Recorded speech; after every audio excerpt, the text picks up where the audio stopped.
Morning, sir. Morning to you. And who is speaking and he's driving what? My name is Fernand Rutabingwa and I'll be co-driving Claude Gakwaya. Driving what? Claude Gakwaya. Co-driving. You are driving what? We are driving a Subaru. Subaru and this, yeah. And this. And then what is your objective? It's very simple. We are here to win. Win. So we are very competitive and we have that spirit.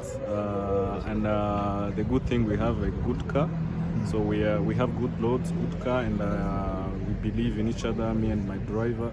So we are here to win no matter what. Who are your threats here? So far, I will say none. None. Okay, Our then. threat will be Daddy and Queen.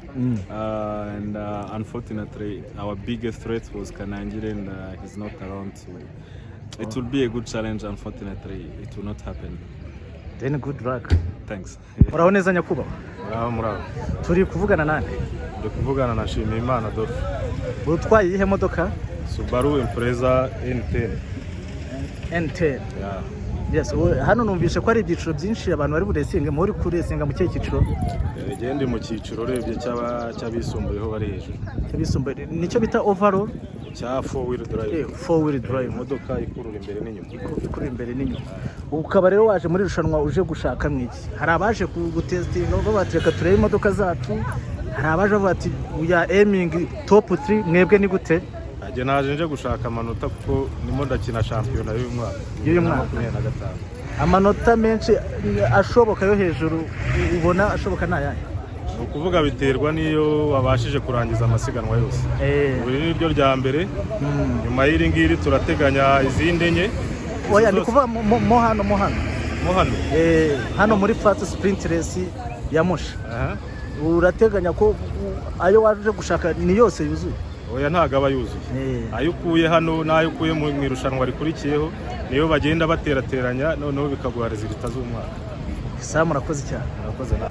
Hey, here we are with Miss Queen Kariminya. Hi Kariminya. Hello. Hello, how are you? Good. We're ready for the race. Currently it might rain, which is a bit tough, but we got ready for everything. Okay. Here we are going straight in first sprint race. Okay? So then, what are your objectives? Like, what are your targets? Top 3. Top 3. In which series? Because I heard that there are many of series that are going to race here. Overall. Okay, then good luck. Thank you very much. Aha turi kumwe n'umusaza Semana atwaye iyihe modoka ubundi? Imodoka Peugeot 205 GTI. Okay. Ubu rero tukaba tugiye kwinjira muri first sprint race rari iri kubera i Musha. Ubundi hano waje objective zawe ari izihe? Mbo objective yanjye ni ugutsinda koko umwaka 2024 nayirangije ndi ku mwanya wa mbere muri Dero Motrice. Okay. Uro nkabanjemo nonzanye n'abana banjye nabo bafite imodoka yabo. Ntabwo ufite ubwoba ko bagifite amabara ashyushye aribo bashaka kugutsinda? Bansinze byaba ari byiza nacyo byabitwaye kubera ko n'igihe wabigishije.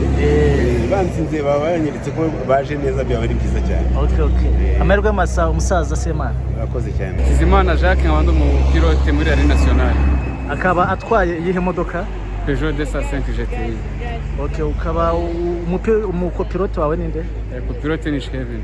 Hanyuma ubu ngubu tayari ubu turinje muri first sprint rally. Ubu mwaje hano mufite izihe ntego murashaka iki mu hano? Intego ni ugutsinda nyine tugatwara igikombe cyo muri kategori y'imodoka zacu za Dero Motrice. Okay. Urabona bishoboka bikurikije imodoka mufite? Birashoboka, byose birashoboka. Turi abatekinisi, imodoka tuba twayifunze, wasigaye nyine ni ugukina tu biraza kugenda neza. Okay, amahirwe masa. Thank you so much. Now we are going straight to the first sprint race. Niwe mugore hi. Hi. Okay, what we are going to expect? What are your objectives in this race? Everyone is here to win. My objective as well is here to win. To win. Yeah. Okay, good luck. Thank you. What to expect? Victory. Victory. We are going home with victory. Big win, my brother. Big time, my brother.